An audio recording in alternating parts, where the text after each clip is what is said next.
بسم اللہ الرحمن الرحیم، السلام علیکم۔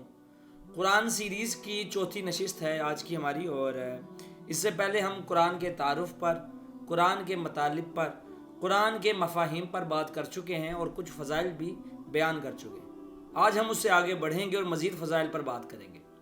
عقبہ بن عامر رضی اللہ تعالیٰ عنہ سے روایت ہے کہ نبی اکرم صلی اللہ علیہ وآلہ وسلم اس حال میں تشریف لائے کہ ہم صفہ میں تھے، اور آپ صلی اللہ علیہ وآلہ وسلم نے ارشاد فرمایا کہ کیا تم میں سے کوئی یہ پسند کرتا ہے کہ وہ روزانہ صبح بطحان کی طرف یا عقیق کی طرف جائے اور وہاں سے بغیر کسی گناہ یا بغیر کسی قطع رحمی کے دو بڑے بڑے کوہان والی اونٹنیاں لے آئے؟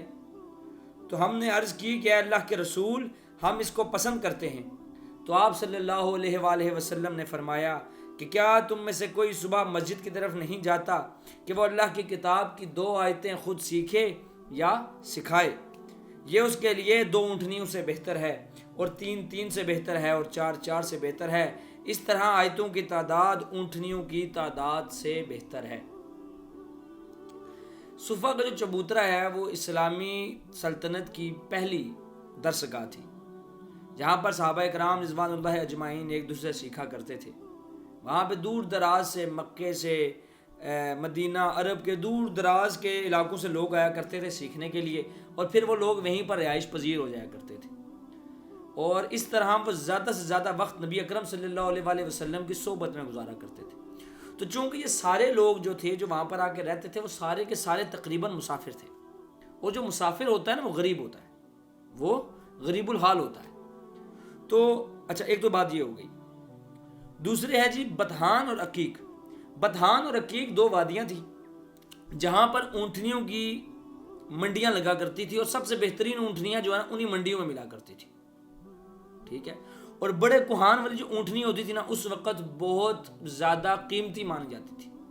جس طرح سرخ اونٹ جو تھے وہ بہت زیادہ قیمتی مانے جاتے تھے، اسی طرح یہ جو بڑے کوہان والی اونٹنیاں ہوتی تھی نا، یہ بہت زیادہ قیمتی متصور کی جاتی تھی اور بہت زیادہ قیمتی مانی جاتی تھی۔ تو چونکہ نبی اکرم صلی اللہ علیہ وآلہ وسلم ایسے اصحاب سے مخاطب تھے جو بے سر و سامان تھے، جو بیچارے غریب تھے، جو بیچارے مہاجر تھے، تو آپ نے ان سے کہا کہ تم میں سے کون یہ چاہتا ہے کہ روز ان وادیوں میں جایا کرے اور آتے ہوئے 2 بڑے کوہان کی اونٹنیاں لے آئے، وہ بھی بغیر قیمت ادا کیے۔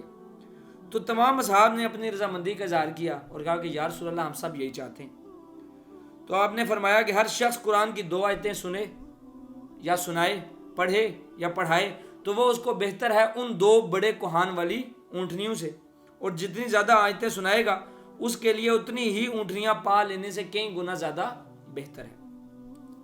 تو مزے کی بات یہ ہے کہ اس حدیث سے ہم نے کیا کیا سیکھا؟ اس حدیث سے ہمیں پتہ لگا کہ قرآن کریم کی ایک ایک آیت کتنی زیادہ اہمیت کی حامل ہے، قرآن کریم کا ایک ایک حرف کتنا زیادہ اہمیت کا حامل ہے۔ اس کے علاوہ ہمیں معلوم ہوا کہ نبی اکرم صلی اللہ علیہ وآلہ وسلم کی تربیت کا طریقہ کتنا خوبصورت تھا، کہ جس طرح کا شخص ہوتا تھا اس کی تربیت بھی اسی طرح فرمایا کرتے تھے۔ یعنی اس سے ہمیں معلوم یہ بھی ہوا کہ اگر کبھی پریشانی ہو کہ کاش ہمارے پاس آسائشیں ہوں، کاش گاڑی ہو، بنگلہ ہو، دولت ہو، بینک بیلنس ہو، پیسہ ہو، تو میرے بھائیوں، قرآن کی ایک آیت کا ایک حرف بھی ان تمام خواہشات سے کہیں بہتر ہے۔ اس کو سمجھ لینا، اس پر عمل کر لینا انسان کے لیے زیادہ بہتر ہے۔ ہاں، سبحان اللہ۔ عبداللہ ابن عمر رضی اللہ تعالیٰ عنہ سے مروی ہے کہ رسول اکرم صلی اللہ علیہ وآلہ وسلم نے فرمایا کہ 2 چیزوں کے سوا کسی اور چیز میں حسد کی گنجائش نہیں ہے۔ ایک وہ آدمی جسے اللہ نے قرآن کی نعمت عنایت فرمائی، پھر وہ دن اور رات کی گھڑیوں میں اس کے ساتھ قیام کرتا رہا، اور دوسرا وہ شخص جسے اللہ نے مال و دولت سے نوازا اور وہ دن رات کے اوقات میں اسے اللہ کی راہ میں خرچ کرتا ہے۔ نبی اکرم صلی اللہ علیہ وآلہ وسلم نے فرمایا کہ 2 چیزوں کے سوا کسی اور چیز میں حسد کی گنجائش نہیں ہے۔ اب حسد یہاں پر کن معنوں میں ہے؟ رشک کے معنوں میں۔ کس کے معنوں میں؟ رشک کے معنوں میں، یعنی کمپٹیشن کے معنوں میں۔ یعنی اگر آپ کو لگے اس نے اتنا سپارہ پڑھا تو آپ اسے زیادہ پڑھنے کی کوشش کریں، اگر اس نے قرآن پر اتنا عمل کیا تو آپ اس سے زیادہ عمل کرنے کی کوشش کریں۔ یہ اس معنوں میں رشک ہے۔ یہ وہ والا حسد نہیں ہے جو کسی کے پاس پیسہ آ جائے بہت زیادہ تو دوسرے لوگ اس سے حسد کرتے ہیں اور پھر کالا جادو کرانا شروع کر دیتے ہیں، وہ والا حسد معنی نہیں ہے اس میں رشک معنی ہے کہ اگلا بندہ جو ہے وہ اس سے انسپائر ہو، ٹھیک ہے، اور وہ کیا کرے، وہ بھی قرآن پڑھنا شروع کرے. دوسرا بندہ اس سے انسپائر ہو تو وہ کیا کرے، وہ بھی قرآن پڑھنا شروع کر دے. تو ان دو باتوں کے علاوہ کسی اور چیز میں حسد یا رشک کرنے کی اجازت نہیں ہے. تو کون سی دو باتیں ہیں؟ کہ ایک وہ آدمی ہے جسے اللہ نے قرآن کی نعمت عطا فرمائی ہے قرآن کی نعمت عطا فرمائی ہے، وہ قرآن پڑھتا بھی ہے، وہ قرآن پڑھاتا بھی ہے، وہ قرآن سیکھتا بھی ہے، وہ قرآن سکھاتا بھی ہے، وہ قرآن پر عمل بھی کرتا ہے، وہ قرآن پر عمل کراتا بھی ہے، اور پھر وہ دن رات کی گھڑیوں میں قرآن کی تلاوت کرتا ہے، نماز میں اللہ کی آیات دہراتا ہے اور قیام کرتا ہے. ایک تو وہ شخص ہو گیا. دوسرا شخص کون سا؟ جسے اللہ نے بے پناہ مال و دولت سے نوازا ہوا ہے اور وہ دن اور رات بس اس دولت کو اللہ کی راہ میں خرچ کیے جا رہا ہے، کبھی غریبوں کی مدد، کبھی مسکینوں کی مدد. ٹھیک ہو گیا؟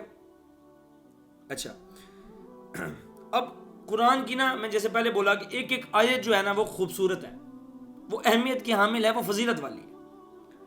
ابی ابن کعب سے روایت ہے کہ رسول اکرم صلی اللہ علیہ وآلہ وسلم نے فرمایا کہ اے ابو منذر، کیا جانتے ہو کتاب اللہ کی کون سی آیت ہے جو تمہارے پاس ہے اور وہ سب سے عظیم ہے؟ تو آپ نے کہا اللہ اور اس کے رسول زیادہ بہتر جانتے ہیں. تو آپ نے دوبارہ فرمایا کہ اے ابو منذر، اللہ کی کتاب کی کون سی آیت ہے جس کی عظمت سب سے زیادہ ہے؟ تو آپ نے فرمایا اللہ لا الہ الا هو الحی القیوم. تو آپ صلی اللہ علیہ وآلہ وسلم نے ابو منذر کے سینے پر ہاتھ مارا اور فرمایا کہ اللہ کی قسم ابو منذر، تمہیں یہ علم مبارک ہو. یعنی اللہ کی ایک ایک آیت کے اندر اتنا علم موجود ہے، اگر اسے انسان اس کے فہم کے ساتھ سمجھنے کی کوشش کرے تو اتنا علم موجود ہے کہ نبی اکرم صلی اللہ علیہ وآلہ وسلم نے ابو منذر کے سینے پر ہاتھ مار کے کہا، کیا کہا؟ کہ تمہیں یہ علم مبارک ہو. سبحان اللہ. تو آج کی ان 3 احادیث سے ہم نے قرآن کے فضائل سمجھے، قرآن کی اہمیت سمجھی، اور ہمیں معلوم ہوا کہ قرآن کی ایک ایک آیت، قرآن کا ایک ایک حرف کتنی اہمیت اور کتنی فضیلت والا ہے. تو میرے بھائیو، اللہ ہمیں قرآن پڑھنے، قرآن سمجھنے اور قرآن کی تعلیمات کو آگے پہنچانے کی توفیق عطا فرمائے. وما علینا الا البلاغ المبین.